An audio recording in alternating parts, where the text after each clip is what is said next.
আসসালামু আলাইকুম ওয়া রাহমাতুল্লাহ। প্রিয় পঞ্চম শ্রেণীর শিক্ষার্থীরা, তোমাদের ২০২৬ সালের গণিত বইয়ের ২৪ পৃষ্ঠা এবং ২৫ পৃষ্ঠা নিয়ে আজকে আলোচনা করব। তো চলো শুরু করা যায়। ২৪ পৃষ্ঠা দেখো, ১১ নং, মা ও মেয়ের বয়সের সমষ্টি ৫৬ বছর। মায়ের বয়স মেয়ের বয়সের ৩ গুণ। তাদের প্রত্যেকের বয়স কত?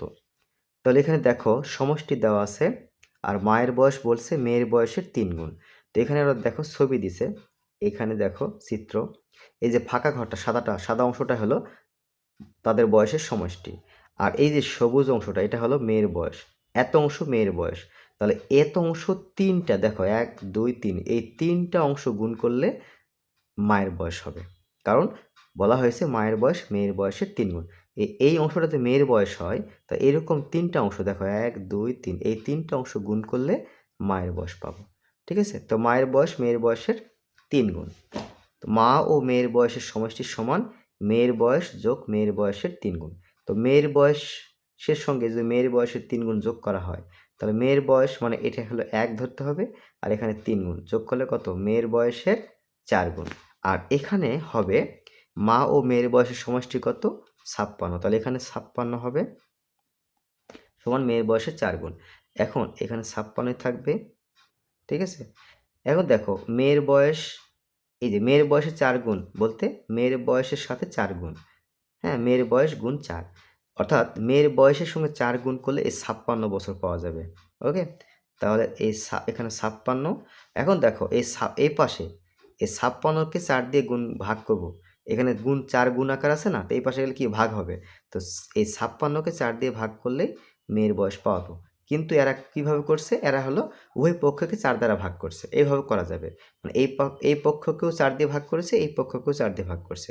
তাহলে দেখো এই পক্ষে ৪ দিয়ে ভাগ করলে ৪ কে ৪ দ্বারা ভাগ করলে ১ হয়। আর এখানে ৫৬ কে ৪ দিয়ে ভাগ করলে কত? ৪ ১৪ ৫৬, ১৪ হয়। ১৪ বছর। ঠিক আছে? ১৪ বছর সমান এখানে মেয়ের বয়স কেন হলো? দেখো ৪ কে ৪ দিয়ে ভাগ করলে ১ হয়। ১ এর সঙ্গে মেয়ের বয়স গুণ করা মানে কি? মেয়ের বয়স হবে। তার মানে মেয়ের বয়স কত পেলাম? ১৪ বছর। এখানে হবে ১৪। আর মায়ের বয়স কত হবে? তাহলে এখানে তো বলেই দেওয়া আছে মায়ের বয়স মেয়ের বয়সের ৩ গুণ। তাহলে মেয়ের বয়স যদি ১৪ বছর হয়, এই ১৪ এর সাথে ৩ গুণ করতে হবে। ৩ ১৪ কত? ৪২ বছর। তো মায়ের বয়স হলো ৪২ বছর, আর মেয়ের বয়স কত? ১৪ বছর। ঠিক আছে? এবার দেখো ৩ নং, পলি এবং রাজনের একত্রে ১,৮০০,৬৫০ টাকা আছে। রাজন অপেক্ষা পলির ১৬৮০ টাকা কম আছে। পলি এবং রাজনের প্রত্যেকের কত টাকা আছে? এই অঙ্কটা দুইভাবে করা যায়। ঠিক আছে? যেহেতু কম বলেছে, তাহলে এই মোট টাকা কত? ১৮,৬৫০ থেকে এটা যদি আমি বিয়োগ করে দেই, তাহলে উভয়ের টাকার পরিমাণ সমান হবে। তারপর ২ দিয়ে ভাগ করব। ২ দিয়ে ভাগ করলে এখানে টাকা কম আছে কার? পলির টাকাটা পাবো। ঠিক আছে? তারপরে পলির টাকার সাথে এটা যোগ করে দিলেই রাজনের টাকাটা পাওয়া যাবে। তো আরেকটা নিয়মে করা যাবে, এটার সাথে এটা যোগ করে ২ দিয়ে ভাগ করে করা যাবে। ২ ভাবে করা যায়। তো আমি একটা নিয়মে করে দিচ্ছি। ঠিক আছে? তো দেখো ৩ নং, পলি ও রাজনের একত্রে আছে ১৮,৬৫০ টাকা। রাজন অপেক্ষা পলির কম আছে ১৬৮০ টাকা। এটা আমরা বিয়োগ করে দিব। সুতরাং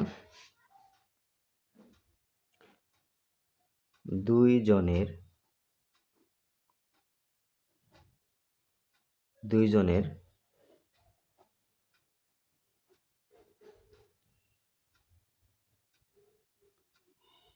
সমান অংশ। কিভাবে? এটা বিয়োগ করব।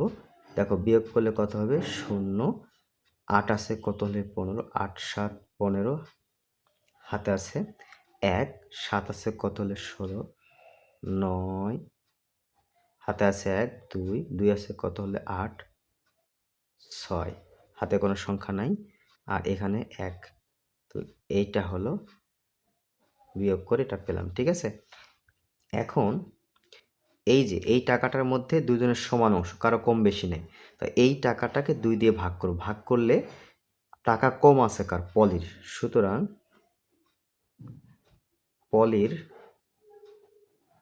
পলির আছে কত?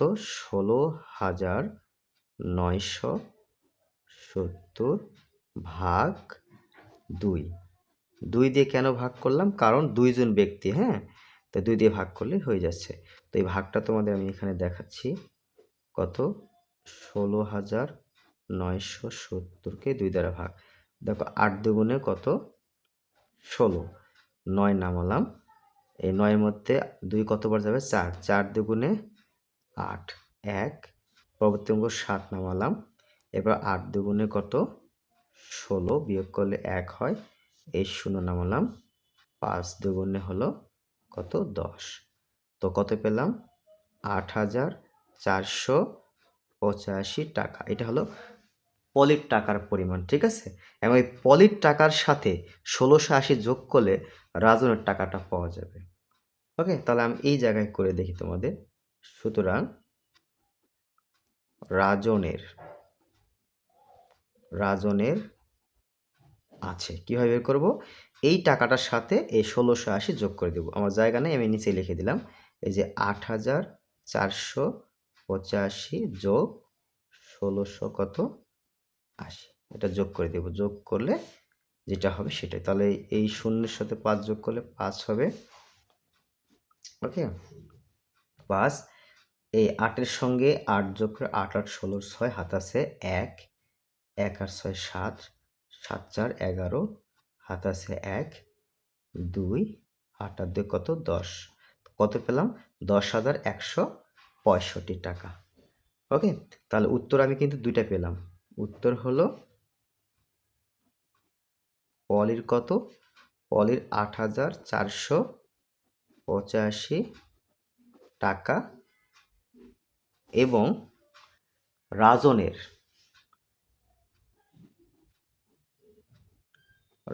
কত? ১০,১৬৫ টাকা। এবার দেখো, আবির ৫০০ টাকা নিয়ে বাজারে গেল। সে ৬০ টাকা দরে ২ কেজি করে আলু, ঠিক আছে? ৫০ টাকা দরে ১ কেজি পটল, ৫৫ টাকা দরে ১ কেজি বেগুন কিনল। সবজির দোকানের জিনিসের দাম পরিশোধ করে সে ২২০ টাকার মাছ কিনল। তার কাছে কত টাকা রইল? ঠিক আছে? তাহলে মোট টাকা সে নিয়ে গেছে ৫০০ টাকা। আর ৬০ টাকা দরে ২ কেজি আলু। তার মানে ১ কেজি আলুর দাম ৬০ টাকা, ২ কেজি আলুর দাম বের করতে হবে। আর ১ কেজি পটলের দাম কত? ৫০ টাকা। ১ কেজি বেগুনের দাম হলো ৫৫ টাকা। এগুলো যোগ করতে হবে। যোগ করে এই ৫০০ টাকা থেকে বিয়োগ করতে হবে। বিয়োগ করলে কী পাবো? সবজির দোকানদার পরিশোধ হবে। এরপর যে টাকা ছিল সেই টাকা থেকে আবার সে ২২০ টাকার মাছ কিনেছে। হ্যাঁ? সেখান থেকে ২২০ টাকা বিয়োগ করলে তার কাছে কত টাকা রইল সেটা পাবো। তো দেখো, ১ কেজি আলুর দাম ৬০ টাকা। আর ২ কেজি আলুর দাম তাহলে কত হবে? ৬০ গুণ ২। এই ২ কেজি আলুর দাম কত পেলাম? ১২০ টাকা। ১ কেজি পটলের দাম হলো ৫০ টাকা। ১ কেজি বেগুনের দাম কত? ৫৫ টাকা। তাহলে মোট সবজির দাম কত হবে? তাহলে এই যে ৫০, ৫৫ এবং ১২০ যোগ করলাম। এই ১২০ আগে লিখলে ভালো হইতো। আমি পরে লিখছি, কোনো সমস্যা নেই। তাহলে এটা যোগ করলে কত পেলাম? সবজির মোট মূল্য কত? ২২৫ টাকা। তো দোকানদার তাকে ফেরত দিবেন। কত টাকা ফেরত দিলেন? মোট টাকা কত? ৫০০ টাকা নিয়ে গেছিল। তো এই ৫০০ টাকা থেকে, এই যে ৫০০ থেকে ২২৫ বিয়োগ করলে হয় কত? ২৭৫ টাকা। তার মানে তার কাছে সবজি কেনার পরে ২৭৫ টাকা ছিল। সেই ২৭৫, দেখো, সবজির দোকানের জিনিসের দাম পরিশোধ করে সে ২২০ টাকার মাছ কিনল। তাহলে এই ২৭৫ টাকা থেকে এই ২২০ যদি বিয়োগ করে দেওয়া হয় তাহলে তার কাছে কত সেটা পাবো। সুতরাং তার কাছে রইল এই ২৭৫ থেকে ২২০ বিয়োগ করব। বিয়োগ করলে কত হলো? ৫৫ টাকা। এটাই হলো উত্তর। আশা করি বুঝতে পেরেছ। বন্ধুরা দেখো, এখন ২৫ পৃষ্ঠার দেখো, ঐকিক নিয়ম কাকে বলে? প্রথমে একটি মান বের করে সমস্যার সমাধান করার পদ্ধতিকে ঐকিক নিয়ম বলা হয়। ১২টি আমের দাম ২৬৪ টাকা। এরূপ ৩৫টি আম ক্রয় করতে কত টাকার প্রয়োজন হবে? তা প্রথমে একটি আমের দাম বের করতে হবে। এই ২০০, দেখো ১২টি আমের দাম হলো ২৬৪ টাকা। তাহলে এটাকে ১২ দিয়ে ভাগ করব, করলে একটি আমের দাম পাবো। তারপর যেটা পাবো তার সাথে এই ৩৫ গুণ করে দেব। তাহলে এটার উত্তর হয়ে যাবে। দেখো এখানে বুঝাইছে এরা, দেখো এই যে ১২টির মূল্য হলো এত টাকা, তাহলে একটির মূল্য কত হবে? ২৬৪ ভাগ ১২। হ্যাঁ, তারপর সেটাকে ৩৫ দ্বারা গুণ করলে রেজাল্ট পেয়ে যাব। এখন যদি এখানে 50টি আমের মূল্য বের করতে হয় তাহলে কি হবে? দেখো 12টি একইভাবে 12টি আমের মূল্য কত? 264 টাকা। একটি আমের মূল্য কত হবে? এখানে হবে 264। দেখো 264 আর এখানে হলো 12। তাহলে এই 264কে 12 দিয়ে ভাগ করলে কত হবে? 264কে 12 দিয়ে ভাগ করলে হচ্ছে 22। এখানে কত হচ্ছে? 22। তাহলে দেখো একটি আমের মূল্য পেলাম কত? 22 টাকা। তাহলে 50টি আমের মূল্য কত হবে? তাহলে এখানে হলো লিখতে হবে 22 আর এখানে লিখতে হবে 50। ঠিক আছে? তো 22 একটি আমের মূল্য 22 টাকা। তাহলে 50টি আমের মূল্য কত হবে? তাহলে 22 গুণ 50, 22 গুণ 50 করলে কত হয়? এই যে 1100 টাকা। ওকে? আশা করি বুঝতে পেরেছো। এরপর দেখো,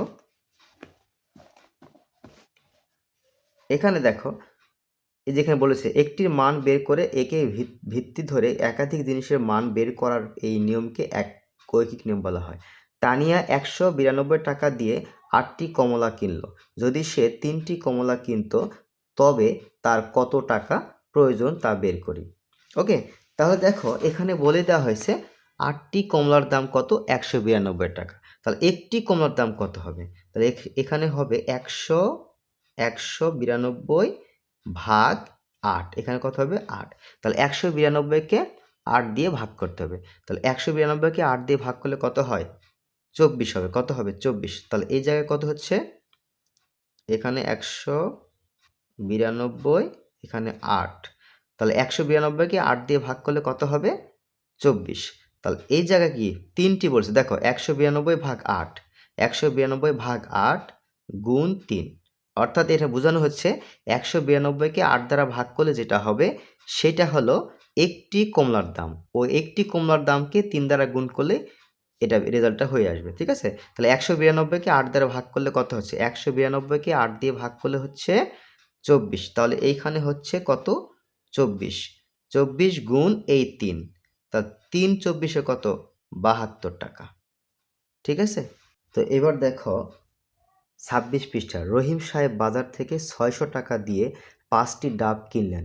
12টি ডাব কিনলে তার কত টাকা খরচ হবে? তো দেখো 5টি ডাবের দাম 600 টাকা।